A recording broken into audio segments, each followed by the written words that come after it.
So how does this horrible murder eventually lead to The Incredibles getting made? Well, it all starts with this guy, Brad. And Brad's around 20 years old during this time, and he's got big dreams. He wants to create an animated movie that ends up being a classic. You know, like Snow White or Jungle Book. And so, in the late 70s, he starts going to college at Cal Arts, studying animation. A few years later, he finally graduates, and boom, he starts working as a screenwriter.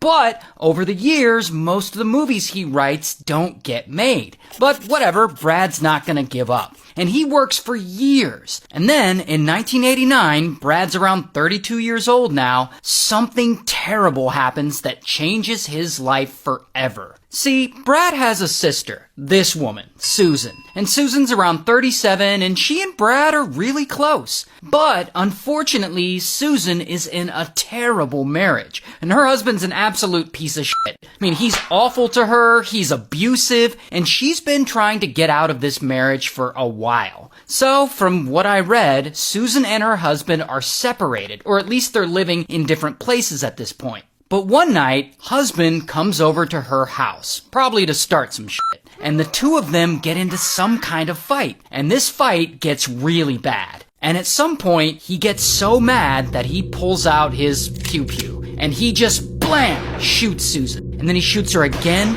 and again, and then he uses it on himself. Blam. And they're both, tragically, unalived. And as you can imagine, this is devastating for Susan's whole family. And when Brad hears the news, it hits him hard. I mean, he is beyond depressed. He can't function, he stops working, he shuts down and goes into a daze. He's never had to deal with loss like this. This is the worst. And several years pass, and it's around 1996 now, and he's still coping with this loss. But one day, something changes. See, Brad has been working hard for years, and now he has a contract at Warner Brothers to possibly direct an animated movie. And the execs there, they tell him they have a lot of projects in development. Would you like to direct one of these? And one of those projects is based on a novel written in the 60s called The Iron Man. And it's a story about a big metal robot who becomes friends with a small boy. And so Brad's like, alright, let me read this Iron Man novel to see if I'm interested in this movie project. And so he reads it, and he immediately connects with the story, because he relates some of the themes in the book to the passing of his sister. And he starts thinking about the actual gun that was used to unalive Susan. And he thinks, what if something that was designed to kill didn't want to kill? Like, what if a gun had a soul? And so Brad takes this quirky idea to Warner Brothers, and he pitches it. What if a gun had a soul? And in this case, the gun being the big metal robot from the story. A story that's going to eventually become the Iron Giant.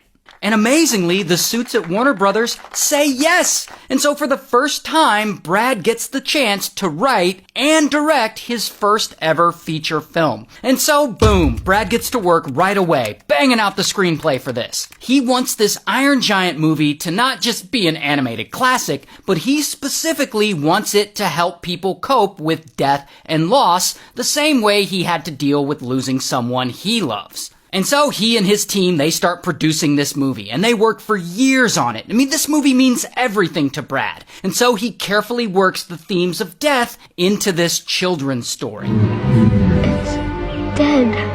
And so the giant learns how to come to terms with loss. I know you feel bad about the deer, but it's not your fault. Things die. It's part of life. And if you've ever seen the movie, you already know that it has quite an anti-gun message, which you could obviously tie that back to Brad's situation with losing his sister to gun violence. It's bad to kill.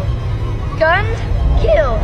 And you don't have to be a gun. But anyway, years pass, and it's now 1999, and Brad, he's in his 40s now, but he's still determined to get this movie out to people, to help them, to honor his sister. And Warner Brothers, they haven't released the movie yet, but everyone he screened it to absolutely loves it. The animators love it, the early critics love it. Brad has made several grown men cry by showing them this movie. This could be it. This could become the animated classic that he has always wanted to make.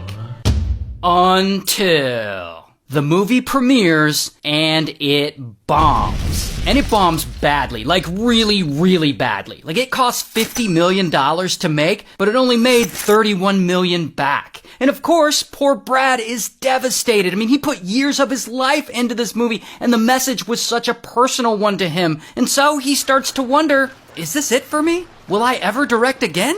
I mean, all these things are going through his head. But then, a few months later, out of nowhere, Brad gets a phone call. And it's from a guy who used to go to school with him back at Cal Arts. This guy, John Lasseter. And John is like, hey bro, loved your work on the Iron Giant. Want to come work at the animation studio that I work at? And Brad's like, alright.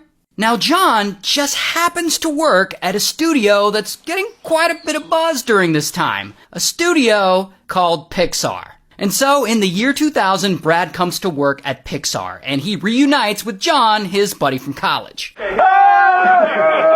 good to see you. Good to see you. Yeah. Brad's here at Pixar. Yay! And here at Pixar, Brad gets another chance of making an animated classic. And he starts thinking about all the years of work that he put into the Iron Giant, and how much time he spent away from his wife and kids doing the work he loved. And so he ends up being inspired to write a story about a father who has career ambitions of helping people, but these ambitions create a huge problem for his family. And that story becomes a little movie called The Incredibles. And again, Brad puts his heart and soul into making this movie. Like the father, Mr. Incredible, is sort of designed to look like Brad himself. Brad even voices one of the characters himself, Edna Mode. If you repress, you depress, darling. To impress, you must express. And so by 2004, the movie is finally done. But Pixar hasn't released it yet. But again, everyone Brad has screened it to loves it. The animators love it, the early critics love it.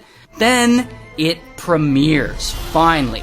And unlike the Iron Giant, this movie blows the fuck up right away, and it makes a ton of money for Pixar. In fact, it's one of the highest grossing movies of the year, earning $600 million. Not only that, it gets 4 Oscar nominations, and it actually wins one for Best Animated Feature. The Oscar goes to The Incredibles. And so finally, Brad has achieved his dream of creating an animated movie classic. And it even gets a sequel and video game spin-offs, and there's like a 3rd movie being made. Plus, over time, the Iron Giant finally starts to get the recognition that it had deserved all along. And it is now considered an animated classic in its own right. And if you pay attention at the end of Iron Giant, if you watch the credits, you can actually see that Brad has dedicated the movie to his sister, Susan.